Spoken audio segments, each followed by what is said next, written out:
Olá pessoal, meu nome é Aparício, eu sou professor de História do IFPR, atuo no Campus Pinhais e também colaboro na revista Desassossegos juntamente com o professor Marco e o professor Daniel, beleza? Eu estou aqui para falar para vocês um pouco sobre o filme Pink Floyd The Wall, certo? Esse filminho aqui, ó, feito em 1982, dirigido pelo cineasta Alan Parker e protagonizado pelo ator Bob Geldof, que interpreta aí o papel de Pink Floyd. Na verdade, o nome do personagem é uma alusão à banda, de nome Pink Floyd, porque o filme foi baseado no álbum Pink Floyd The Wall, que foi um álbum duplo feito pela banda em 1979. E o filme trata de uma narrativa autobiográfica do personagem do Roger Waters, né, que interpretado pelo personagem Pink Floyd aí. Roger Waters era um dos líderes da banda, foi um dos líderes da banda e fundadores dela, e na ocasião aí no álbum The Wall ele era o baixista da banda ainda, certo? Então eu queria chamar a atenção aí de vocês, para aqueles que já viram o filme, para revê-lo, e para aqueles que nunca viram, assistir pela primeira vez, porque é uma obra clássica, tem que ser vista, ok? E para isso eu vou tentar provocar vocês aqui em algumas situações e cenas do filme, beleza? Então o primeiro ponto que eu queria chamar a atenção de vocês aí é a questão que o filme Pink Floyd The Wall é um filme musical. E sendo um filme musical, ele não contém diálogos propriamente dito, diálogos diretos que vai dar ao entendimento do enredo, né? O filme é composto por canções, e as letras das canções é que vão complementar o enredo da obra aí para ter um começo, meio e fim, beleza? Então esse é o primeiro ponto. A segunda questão é chamar a atenção dos espectadores para a questão da memória, para a narrativa da memória do personagem, né? Então o filme todo, quase todo, né?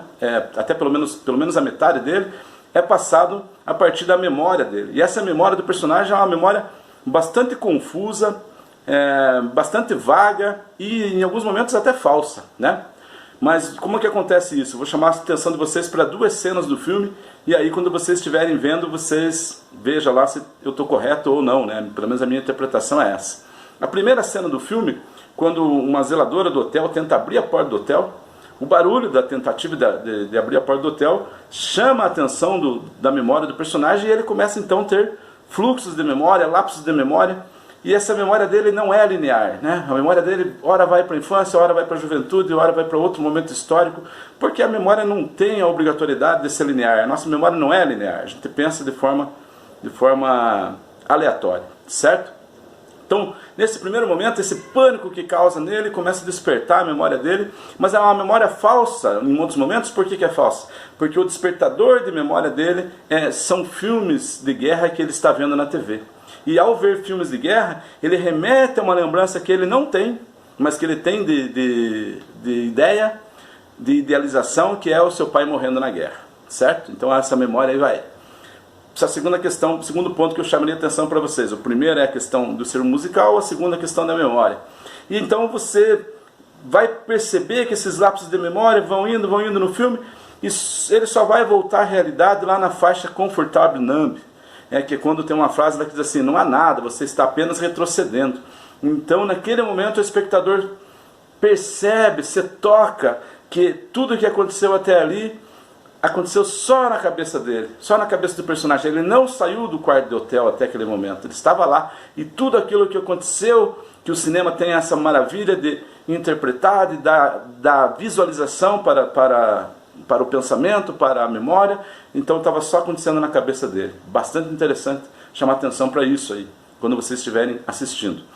O outro ponto que eu queria chamar atenção para vocês é a questão das categorias família, escola e esposa, casamento, na categoria como casamento.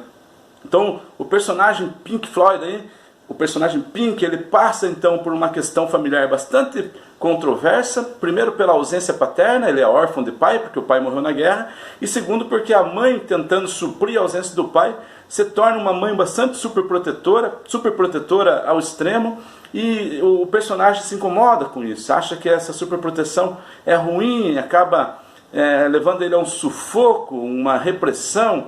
E mesmo ela sendo superprotetora, em muitos momentos do filme você percebe que ele se sente, de certo modo, abandonado, tá ok?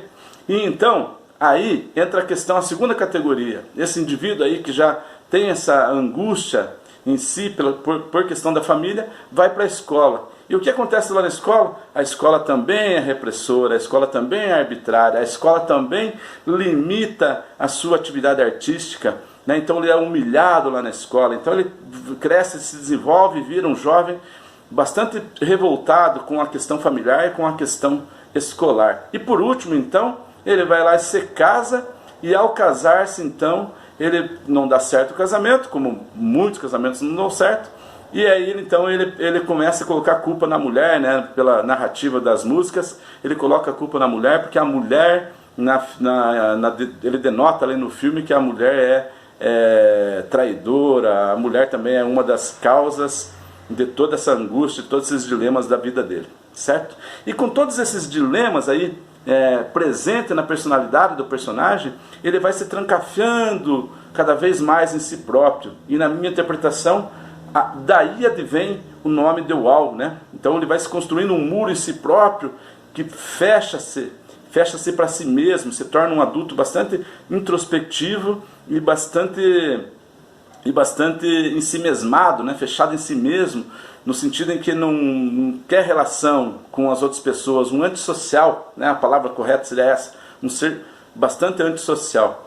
E aí o que acontece no filme, então, tem uma faixa bastante legal de se perceber lá, que é quando ele se encontra consigo próprio. Então tem uma animação lá do Gerard Scarfe, que o filme todo é animado pelo Gerard Scarfe, e aí ele se encontra consigo próprio, e a partir dali então ele começa a repensar toda essa questão de si, da sua própria personalidade. E interessante pensar que lá caminhando para o final do filme vai ter uma faixa em que é o julgamento dele, né? Então ele vai ser julgado. Ele vai ser julgado na faixa de trial, e aí é bastante legal, muito legal a animação do Gerard Scarfe, desse julgamento, e aí depoimentos de umas pessoas a favor e outros depoimentos de outras pessoas contra, ilustrada pelo Gerard Scarfe. Por fim, vai sair a sentença dele, e ele vai ser condenado. E aqui ele vai ser condenado? Ele vai ser condenado à exposição pública. Então ele vai ser condenado a se expor, a se exibir, a se mostrar diante dos seus semelhantes, que era a coisa que ele mais detestava, que era a coisa que ele menos queria, e ele estava fechado em si mesmo exatamente para fugir dessa exposição. Mas é bem legal pensar, caminhando para o final do filme, que essa obra, então, ela vai fazer uma profecia simbólica. O simbolismo é quase profético, porque quando rompe o muro lá e ele é exposto, então, perante seus semelhantes, há a ideia de um recomeço, de uma nova fase, né? E aí está muito intimamente ligado com a ideia simbólica da queda do Muro de Berlim, que vai acontecer alguns anos a posteriori, em 89, né? Então lá em 89, quando cai o Muro de Berlim, é apenas um símbolo do fim da Guerra Fria e, portanto, da possibilidade de um novo mundo, de um recomeço. E no filme, após essa queda do muro, vai ter lá a última faixa do disco, que é Outside the Wall, e aí então tem uma ideia do recomeço. Ironicamente ou paradoxalmente, o fim do filme é uma ideia de um recomeço, uma ideia de um reinício. E por isso o fim do filme é marcado por crianças, pessoas jovens, meninos e meninas, que estão recolhendo os entulhos, tirando aquilo que não presta, aquilo que sobrou, para iniciar uma nova vida, uma nova possibilidade, um novo mundo. Tá certo? Então fica aí a dica para vocês, aqueles que não assistiram, ver a obra pela primeira vez, que é bastante interessante, e aqueles que já viram, rever, tentando aí pegar esses pontos aí que eu chamei a atenção. Ok? Valeu, até a próxima, bons desassossegos para vocês.